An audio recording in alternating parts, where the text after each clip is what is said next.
বৈকুণ্ঠ ঈশ্বর মহাপ্রভু কীর্তন করছেন, তাকে ঘিরে ভক্তগণ গাইছেন।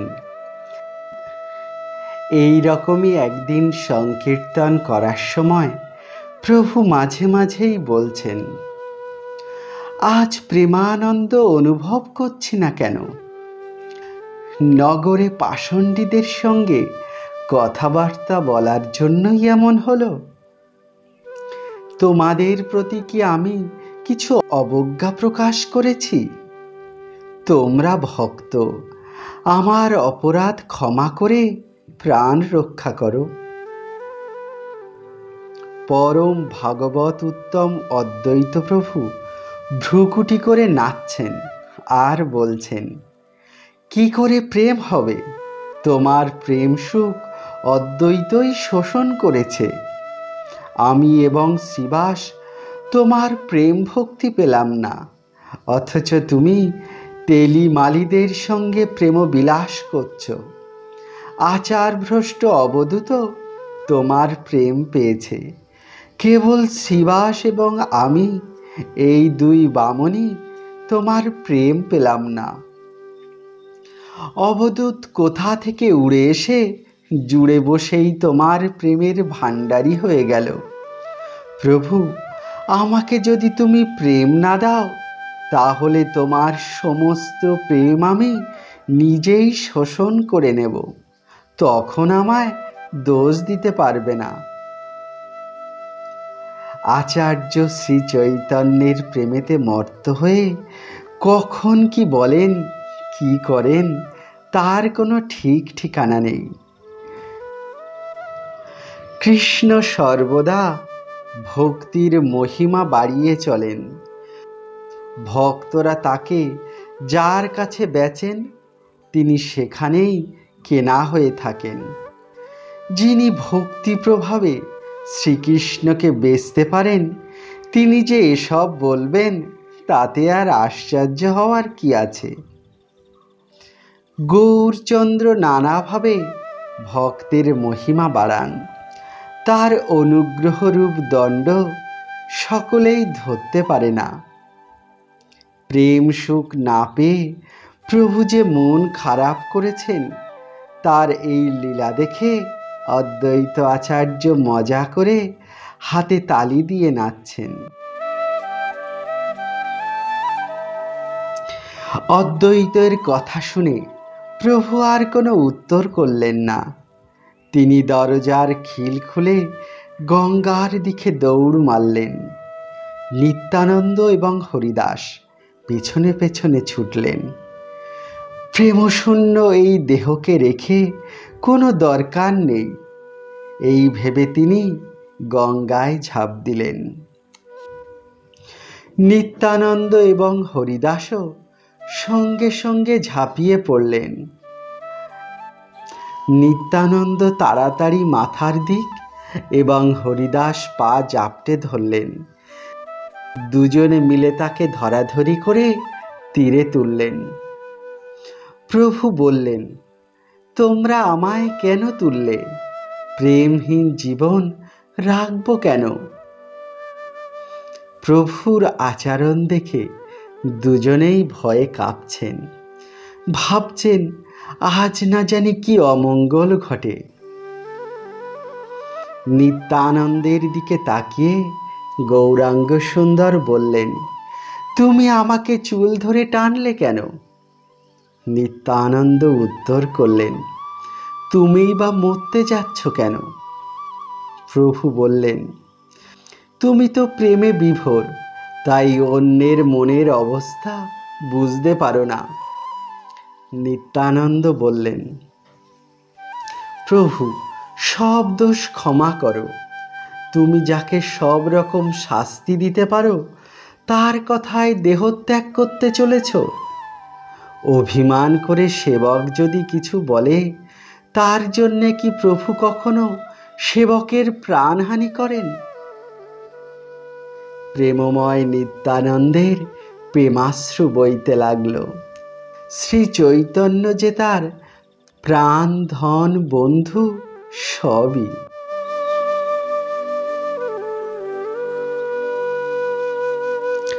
প্রভু নিত্যানন্দ এবং হরিদাসকে বললেন, আমি কোথায় আছি তা কাউকে বলবে না, বলবে আমরা দেখিনি।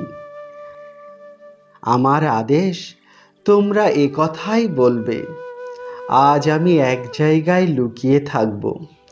কারো কাছে যদি বলো তবে প্রাণত্যাগ করব, তখন আমায় দোষ দিতে পারবে না। এ কথা বলে প্রভু নন্দনাচার্যের বাড়িতে গেলেন। নিত্যানন্দ হরিদাস প্রভুর আদেশে তা কারো কাছে বললেন না। ভক্তবৃন্দ প্রভুকে না পেয়ে গৌররূপ শ্রীকৃষ্ণে প্রেমাবেশবশত দুঃখময় হয়ে পড়ল। মহাবিরহে সকলেই কাঁদছেন, সকলেরই প্রাণ পুড়ে যাচ্ছে, কিন্তু কেউ কাউকে কিছু বলছেন না। ভক্তগণের মাথায় যেন বজ্রাঘাত হলো। অদ্বৈত আচার্য কোনো খবর না পেয়ে গুমরে মরছেন। তিনি প্রভুর বিরহে মহা অপরাধগ্রস্ত হয়ে বাড়িতে গিয়ে উপোস করে থাকলেন।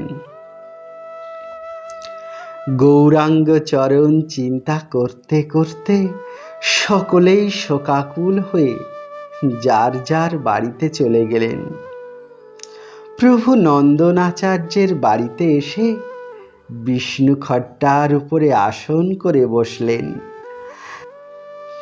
নন্দনাচার্য পরম মঙ্গল বিগ্রহকে ঘরে পেয়ে দণ্ডবৎ প্রণাম করলেন। তিনি তাড়াতাড়ি প্রভুর জন্য নতুন কাপড় এনে দিলেন। গৌরহরি ভিজে কাপড় ছাড়লেন।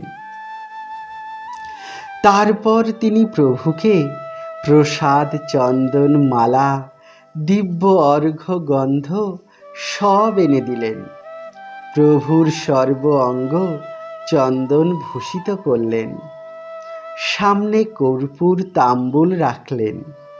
প্রভু সানন্দে ভক্তের দ্রব্যাদি গ্রহণ করলেন। ভক্তের সেবা পেয়ে প্রভু দুঃখ ভুলে গেলেন। ভাগ্যবান নন্দনাচার্য সামনে বসে তাম্বুল এগিয়ে দিচ্ছেন। প্রভু তাকে বললেন, আজ আমি তোমার বাড়িতে লুকিয়ে থাকব, তুমি কাউকে বলবে না। নন্দনাচার্য বললেন, প্রভু এ তো বড়ই কঠিন কথা। দুনিয়ার মধ্যে তুমি কোথায় লুকিয়ে থাকবে? তুমি মানুষের হৃদয়ে থেকেই লুকাতে পারলে না। ভক্তবৃন্দ তোমাকে বাইরে নিয়ে এলেন। যে ক্ষীর সমুদ্রে লুকিয়ে থাকতে পারেনি, সে মনুষ্য সমাজে এসে লুকিয়ে থাকবে কি করে? নন্দনাচার্যের কথা শুনে প্রভু হাসছেন। তার সঙ্গে কৃষ্ণ কথা আলাপ করেই রাত কাটিয়ে দিলেন। নন্দনাচার্যের সৌভাগ্যের সীমা নেই বলতে হয়। কৃষ্ণ কথার আলাপে খানিক সময়ের মধ্যেই যেন রাত শেষ হয়ে গেল। প্রভু দেখলেন ভোর হয়ে গেছে।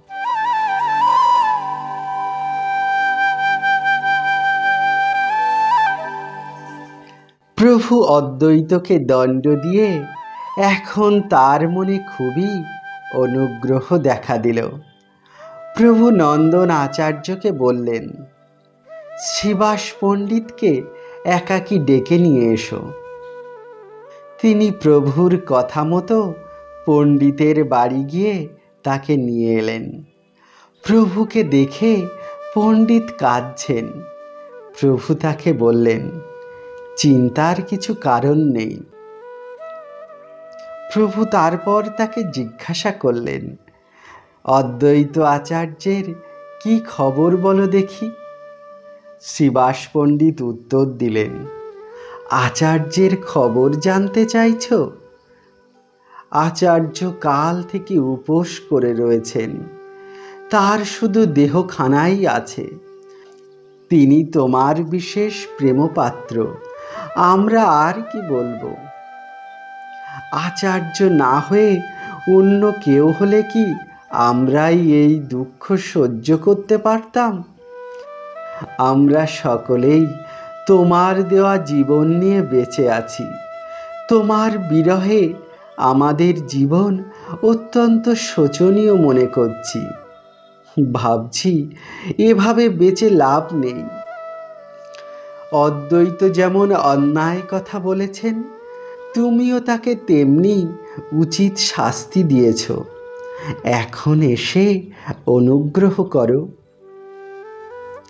শ্রীবাসের কথা মতো কৃপাময় প্রভু সদয় হয়ে আচার্যের বাড়িতে এসে দেখেন তিনি মূর্ছিত রয়েছেন। নিজেকে মহা অপরাধী মনে করছেন আচার্য। প্রভুর দেওয়া দণ্ডকে তিনি আশীর্বাদ বলে মেনে নিয়েছেন। সেই সৌভাগ্যের গর্বে তিনি যেন কাঁপছেন। প্রভু তার অবস্থা দেখে সদয় হয়ে বললেন, আচার্য ওঠো, দেখো আমি বিশ্বম্ভর। অদ্বৈত লজ্জায় কিছু বলতে পারছেন না। প্রেমাবেশে প্রভুর চরণ চিন্তা করছেন। প্রভু আবার বললেন, ওঠো, চিন্তার কিছু কারণ নেই, উঠে নিজের কাজে মন দাও। অদ্বৈত বললেন, তুমি তো আমাকে দিয়ে সব কাজই করিয়েছ। তুমি আমাকে এখন যা কিছু বলছো সবই বাইরের কথা, তোমার মনের কথা নয়। তুমি সব সময় আমাকে কুবুদ্ধি দাও, অহংকার দিয়ে দুর্গতিতে ফেলো। তুমি সকলকে দাস্য ভাব দিয়ে ভালো রেখেছ, আমাকেই কেবল ক্রোধ দিলে। তুমি আমাকে দিয়ে কুকথা বলাচ্ছ, আবার তুমি তার জন্য শাস্তি দিচ্ছ। তুমি মুখে এক কথা বলো আর মনে অন্য রকম ভাবো। আমার প্রাণ, দেহ, ধন, মন সমস্তই তুমি, তবু আমাকে দুঃখ দেওয়াই কি তোমার ঠাকুরালি? প্রভু, তোমার চরণে আমার এই প্রার্থনা, কৃপা করে তুমি আমাকে দাস্য ভাব দিয়ে তোমার দাসী পুত্র করে চরণে স্থান দাও। অদ্বৈত আচার্যের কথা শুনে প্রভু সমস্ত ভক্তবৃন্দের মধ্যে অকপটে বললেন, সত্যি বলছি, লৌকিক জগতের দৃষ্টান্ত দেখো। রাজমন্ত্রী যখন রাজার কাছে যায়, তখন দারোয়ান, সাধারণ শ্রমিক তাদের দাবি দেওয়ার কথা মন্ত্রীকেই জানায়। মন্ত্রী রাজাকে বলে তাদের মাইনে বাড়িয়ে দিলে তারা বেঁচে যায়। কিন্তু কখনো রাজার আজ্ঞায় সেই দারোয়ানেরাই আবার মন্ত্রীকে খুন করে। যে মন্ত্রীর উপরে সব রাজ্যভার থাকে, অপরাধের জন্য তাকেই নিম্ন কর্মচারীদের হাতে শাস্তি পেতে হয়। তেমনি কৃষ্ণ হচ্ছেন মহারাজ রাজেশ্বর, হর্তা-কর্তা। শিব, ব্রহ্মা তার কর্মচারী। সৃষ্টি, বিনাশ ইত্যাদি কাজ করবার শক্তি তাদের দিয়েছেন, আবার শাস্তি দিতেও দ্বিধা নেই। লক্ষ্মী দেবী, দেবাদিদেব মহাদেব এরাও শ্রীকৃষ্ণের কাছে শাস্তি পান। আবার তার সেবকদের দোষ ত্রুটিও ক্ষমা করেন। অপরাধের জন্য শ্রীকৃষ্ণ যাকে শাস্তি দেন, সেই ব্যক্তি জন্মে জন্মে শ্রীকৃষ্ণের দাস। এই তোমাকে বললাম।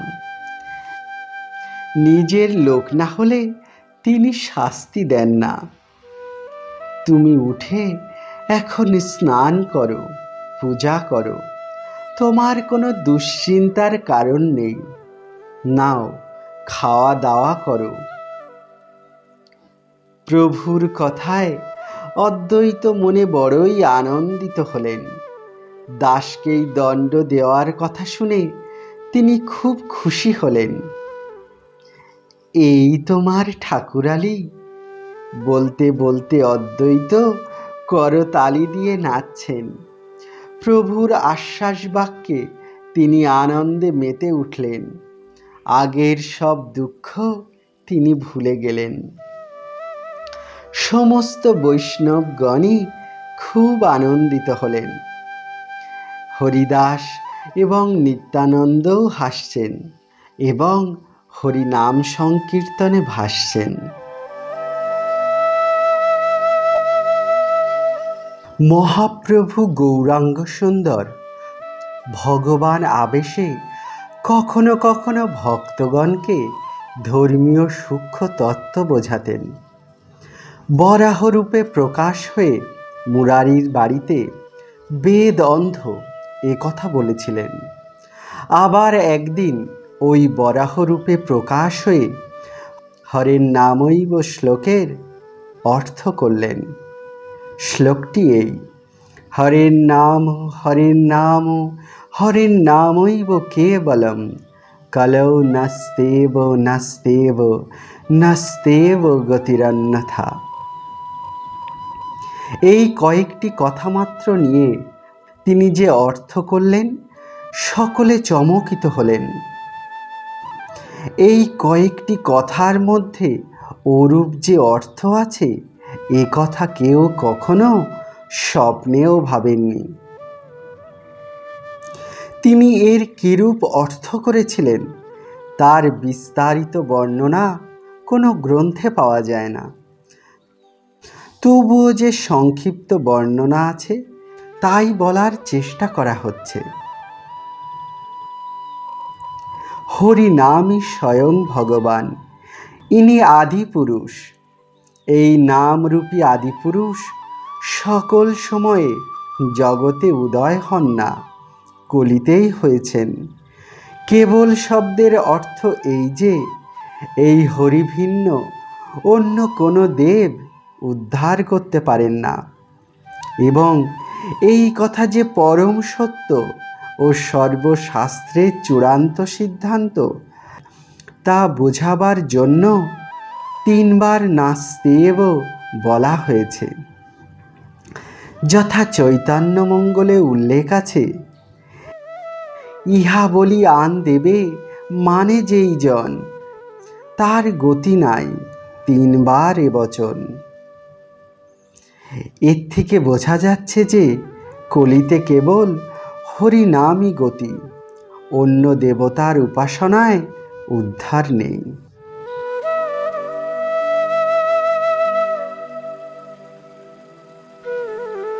ঠিক একই রকমভাবে গৌরাঙ্গ সুন্দর আর একদিন অদ্ভুত একটি লীলা প্রকাশ করলেন। তিনি একটি আমের বীজ হতে আম সৃষ্টি করলেন। পরে আমের গাছটি অদৃশ্য হলো, কেবল আম থাকলো। সেই দিন সেই রহস্য দেখিয়ে নিমাই ভগবান রূপে বলেছিলেন, এই দেখো আমার মায়া, যে উপায়ে এই ফল সৃষ্টি হলো তা সমুদায় চলে গেল, কেবল এই ফলগুলো রইল। এই রূপে প্রেমধনী নিত্য বস্তু, এর দ্বারা কৃষ্ণকে সেবা করতে হবে। এই আমের বীজ হতে নিমাই কিরূপে আম প্রস্তুত করেছিলেন, তা পূর্বে কিছু উল্লেখ করা হয়েছিল। এ সম্বন্ধে মুরারি গুপ্তের চৈতন্যচরিত কাব্যে অর্থাৎ করচায় এরূপ লিখিত আছে যে, নিমাই মৃত্তিকায় বসে সামনে একটি আমের বীজ রাখলেন, পরে হাত দিয়ে ঘন ঘন তালি দিতে লাগলেন আর বলতে লাগলেন, এই বীজ অঙ্কুরিত হলো। আবার বললেন, এই দেখো অঙ্কুর হতে একটি ক্ষুদ্র বৃক্ষও হলো। সত্যি তাই হলো।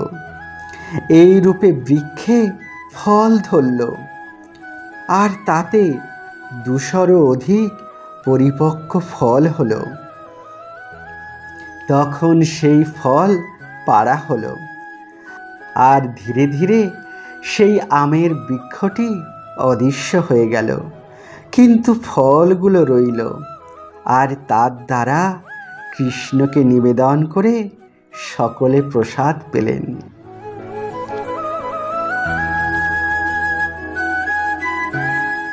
প্রভু প্রকাশ অবস্থায় যেমন উপদেশ দিতেন, অপ্রকাশ অবস্থায়ও কখনো কখনো ভক্তগণকে কিছু কিছু তত্ত্ব কথা বলতেন।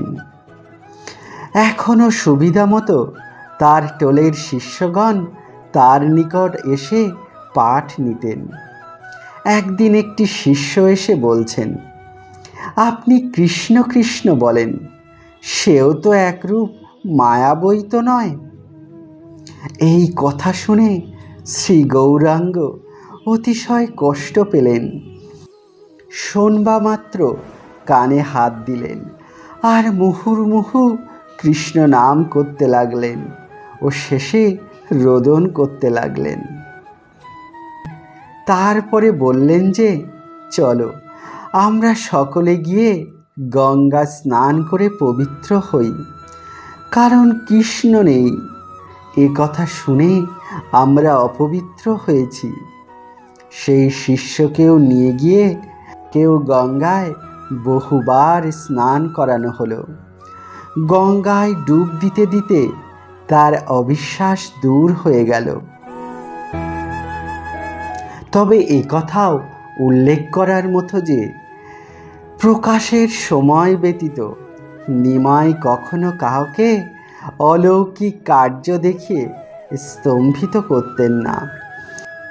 বস্তুত তার ভক্তগণ অলৌকিক কার্য প্রভৃতি ঘৃণা করতেন।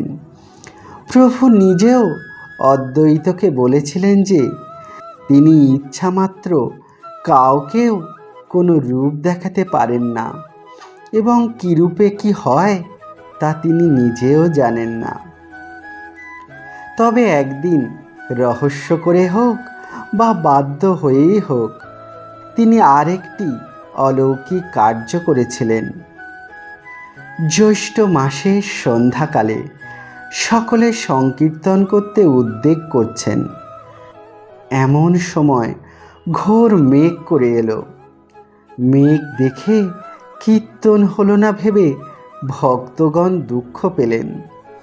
তখন ভক্তগণের দুঃখ দেখে প্রভু হাতে এক জোড়া মন্দিরা নিয়ে বাইরে এসে দাঁড়ালেন। মেঘের পানি চেয়ে মন্দিরা বাজাতে বাজাতে হরিনাম সংকীর্তন করতে লাগলেন। তখনই ধীরে ধীরে মেঘ অন্তর্হিত হলো। জয় নিতাই। আজ শ্রী অমিয় নিমাই চরিতের এই পর্ব এখানেই আমরা বিশ্রাম দিলাম। পরবর্তী পর্বে চাপাল গোপালের আখ্যান প্রভুর কৃপা হলে আমরা আস্বাদন করব। জয় নিতাই।